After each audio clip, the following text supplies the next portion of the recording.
saddex waxyaabood oo dadka labistaa ay iska ilaaliyaan mar kasta. saddex waxyaabood waa kuwee. waa Motino oo ka hadla lifestyle-ka soo dhawaada.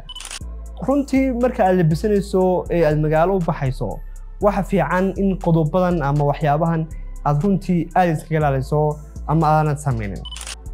qodobka hore ee soo qaadanayna waxa weeye cadar la'aan ama perfume la'aan in aad magaalada ugu baxdo.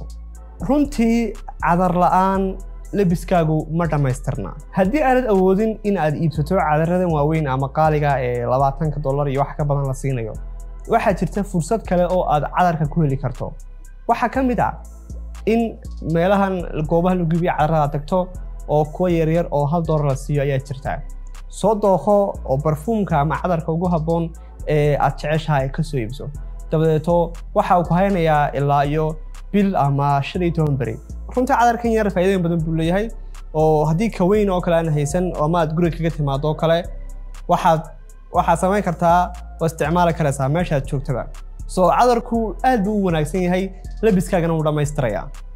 qodobka labaad ee dadka labistaa ay iska ilaaliyaan mar kasta waxa weeye marka aad xidhan tahay shaar caddaana waxa aad ka hoos xidhanaysaa garan caddaana 90%. marmarka qaarna garan grey oo kale ama dameeri khafiif caddaan xigeen oo kale waa okay.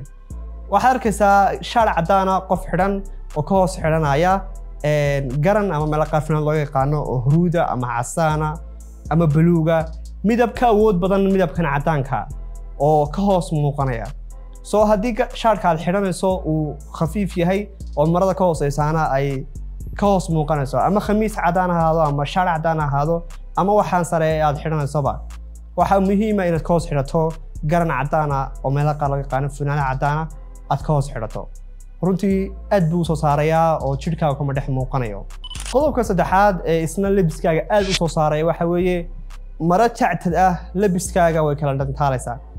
haddii aad xidhato maro oo dibadda ugu baxdo oo soo jactato waa okay, waayo taa waa soo dhammaysatay jawiga maalinka.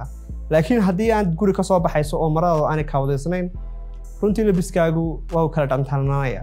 soo mar kasta waa in adiga oo taagan oo dharkaagu gajisan yihiin oo cadar soo marsaday oo sidoo kale stylekaagu saxan yahay aad dibadda soo bixi kartaa. bal adigu nala wadaag waxyaabaha ay muhiimka tahay in la iska ilaaliyo marka la labisanayo.